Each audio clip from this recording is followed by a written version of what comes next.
6 fakta kasus bos cucian mobil di Prabu Mulih dihabisi 2 anak buahnya yang masih remaja. Sederet fakta terkait pembunuhan David, 29, pemilik Diamond Car Wash di Prabu Mulih yang tewas dibunuh 2 anak buahnya.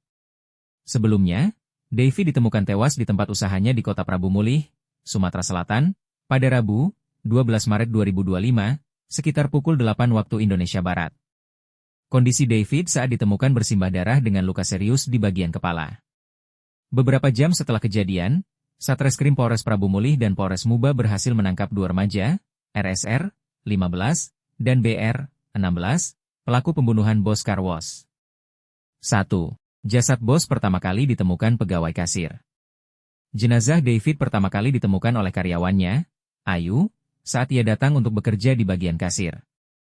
Ayu mendapati 3 karyawan lain tidak bisa masuk karena pintu terkunci.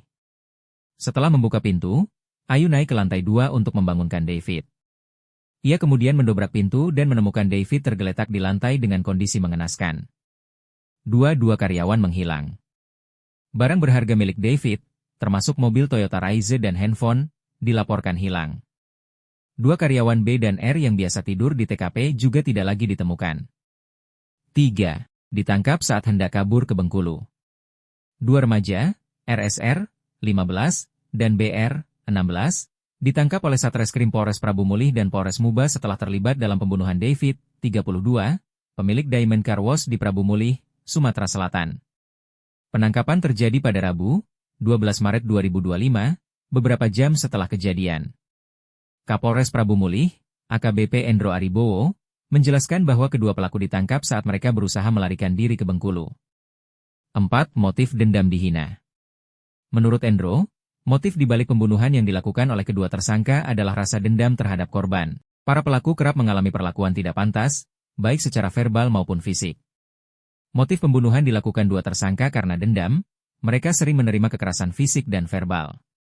Beberapa kali mendapatkan perkataan yang menyakiti hati pelaku sehingga membuat kedua pelaku merencanakan pembunuhan, katanya. 5 korban baru tinggal setahun di Prabu Mulih. Henry, ayah korban, mengaku pertama kali mendapat kabar duka ini dari karyawan anaknya, Ayu, yang menghubunginya dan memberitahu bahwa David telah meninggal dunia. Henry juga menjelaskan bahwa anaknya telah tinggal di Prabu Mulih selama setahun terakhir dan menetap di lantai 2 tempat usahanya. 6. Ancaman hukum. Atas perbuatan mereka, kedua tersangka akan dijerat dengan pasal 340 dan 338 KUHP tentang pembunuhan, serta pasal 365 ayat 4 KUHP tentang pencurian dengan kekerasan, yang dapat mengakibatkan hukuman seumur hidup atau penjara selama 20 tahun.